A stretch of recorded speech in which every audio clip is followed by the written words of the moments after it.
Cobb County, it is good to be here. Who is ready to turn back the 6th District red? Come on, guys. Who's ready to take back control of the House and put it in Republican hands? And who's ready to send Nancy Pelosi packing in 2022?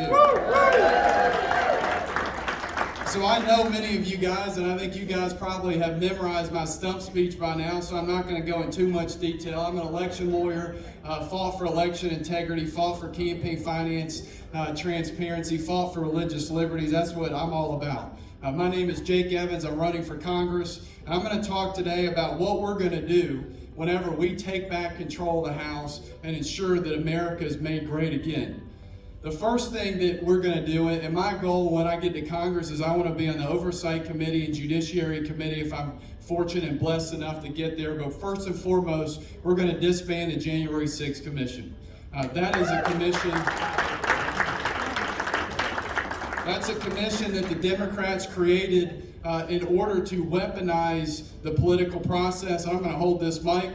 In order to weaponize the political process and victimize folks that are American patriots, and we've got to take that immediately out of operation. We also need to make sure that the folks, and some of which are still being held in prison, get due process that they're entitled to. The next thing we need to do is we need to launch an investigation into big tech. Big tech is an existential threat on this country. Yeah.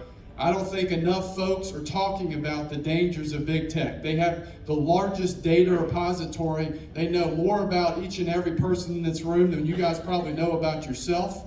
And that is a dangerous, dangerous reality because they're working in concert with the federal government. And we've got to investigate the degree to which that they are violating our privacy rights and also censoring conservative speech. Hunter Biden, an issue that wasn't talked about enough in the 2020 election because the media didn't want to talk about it.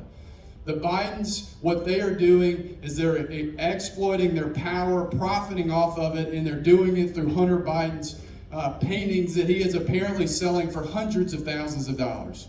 There needs to be an investigation that is commenced immediately in all of the efforts that they are doing to exploit and profit off of power. The Clintons, you look at what happened one moment after another, the Russian hoax that they used to try to take down President Trump. And not only did they try to take him down, but we figured out this week that they tried to hide it. They tried to hide it by not disclosing in their campaign finance documents that they created the dossier.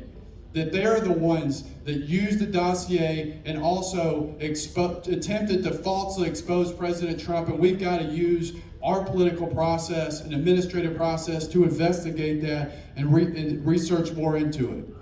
But we're not going to stop there because we're going to take back control of Congress, the House and the Senate, and then we're going to win the presidency in 2024.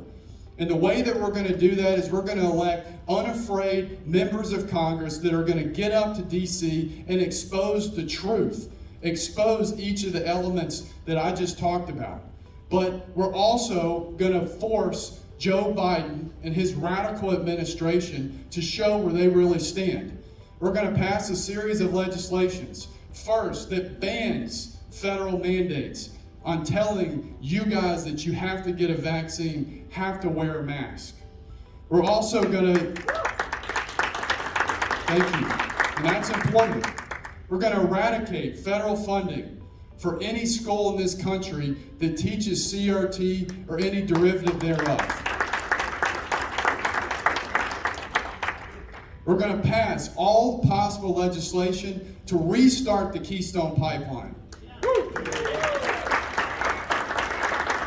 Bring jobs back to America. Make America energy independent again. And this is an issue that, in my opinion, is not talked about enough, but is an issue that's been made front and center of my campaign, which is protecting religious liberties, protecting the Judeo-Christian values that this country is based on. And I'll tell you, as a lawyer representing church after church, there are far too many liberal cities that are discriminating against only one religion, and that's Christianity.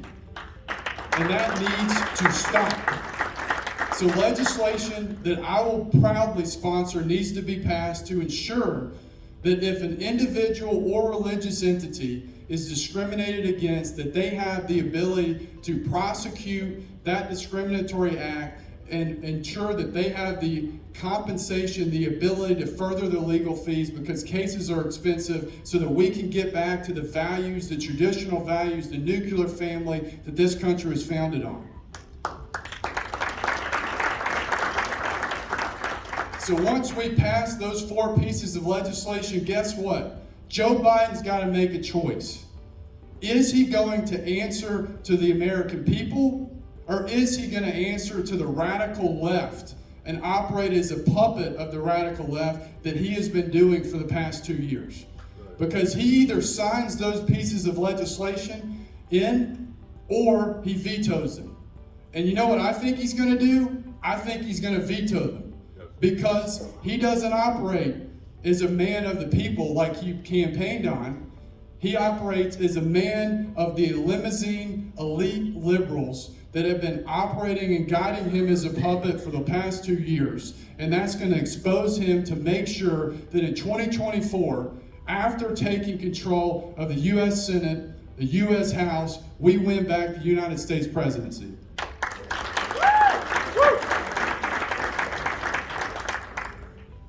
So as we look forward, if I'm fortunate enough to be a member of Congress representing the 6th District, you can have one promise.